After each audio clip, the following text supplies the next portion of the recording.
I'm a hard worker. I say what I do and I do what I say.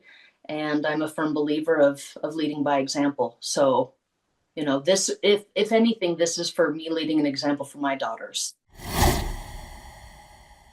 Election season is underway. We've got city council and mayor races happening all over eastern Idaho. Idaho Falls is among them. Jordan Bardsley is one of 7 candidates running for the seat currently occupied by Lisa Burtenshaw. She's joining us today via Zoom from her office in Idaho Falls. Hi, Jordan. Hello. Uh, Tell people why you decided to run for city council.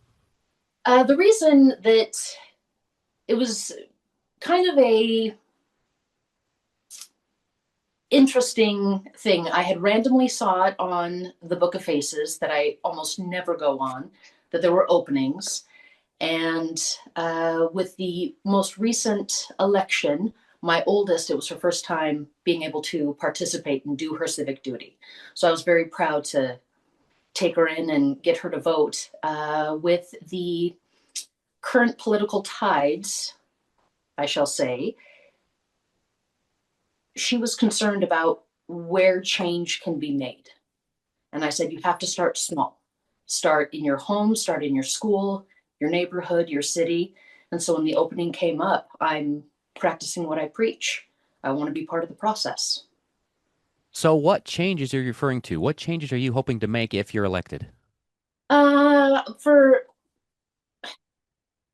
I wouldn't say like big changes because I know on the city level, the bigger changes cannot be done. I do want to be part of the process. I already currently am fairly involved with different community activities and things of that sort. Is there a specific issue that that you're passionate about that you want to have an influence over? Well, specifically regarding my children, in the schools and in arts. My youngest is all things musician. She's in the Idaho Falls Youth Symphony as well. I'm a big advocate for arts, athletics, things of that sort. I used to, many years ago, substitute teach at Hawthorne Elementary for a little bit. So I primarily with the children, I guess, in schools. So yeah, I mean, let's talk more specifically with schools. What do you want to do there in that space?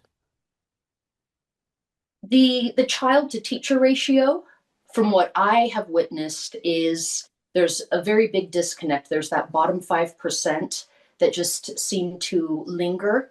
And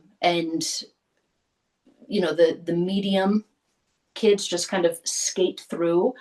I would love for there to be a higher emphasis and attempt specifically for those kids that struggle a little bit more than others.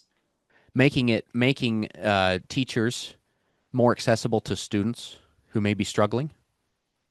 Yes and no. There is such a big pressure on teachers to be the disciplinary, the teacher, the behavioral.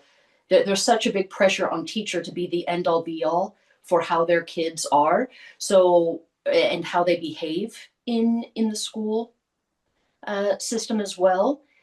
I have quite a few friends that are teachers, and I know the stress and the level of commitment on their part. For the ones that I know, love it, and they don't. Sometimes they don't get the credit that they're due for the effort that they put into it. So it's not necessarily that teachers need to be more involved. Obviously, the parents need to be a little bit more involved to make sure that their children are exceeding, doing their part to make sure that their children are successful.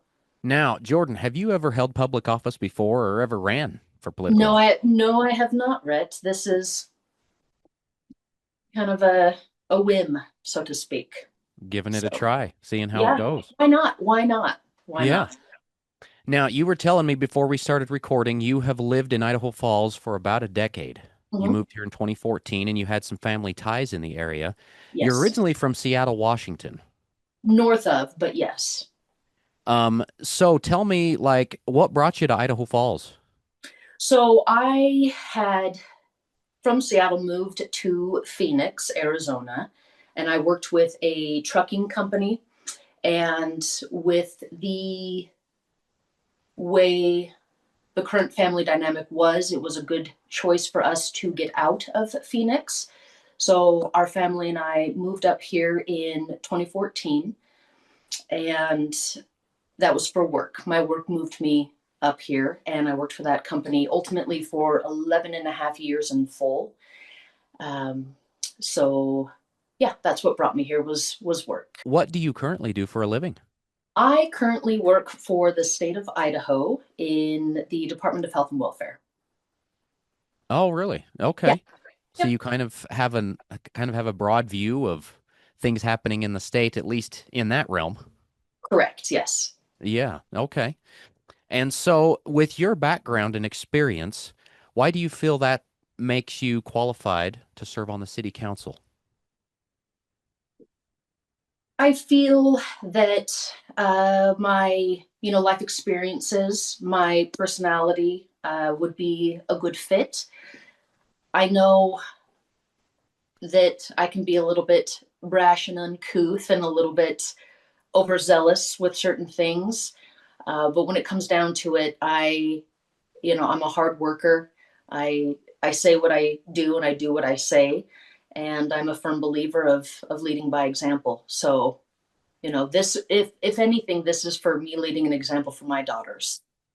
Just to remind people who are watching, Election Day is November 4th, and Jordan is one of 7 candidates on the ballot competing for the seat. It's seat 2, I believe. Yes. The seat currently occupied by Lisa Burtenshaw. Lisa is currently running for mayor. Mhm. And so we've got a number of candidates running. Anything else you want to add to say to voters to encourage them to vote for you or why they should vote for you? No, I really don't. I no the folks who know me. I'm not sure how much full blown campaigning I'm going to do with the street signs and posters and things of that sort.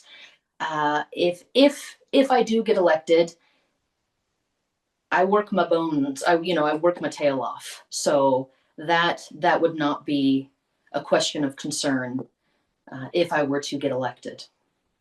Okay. All righty. I hope. Thanks, Jordan. Hey, thanks, Rhett.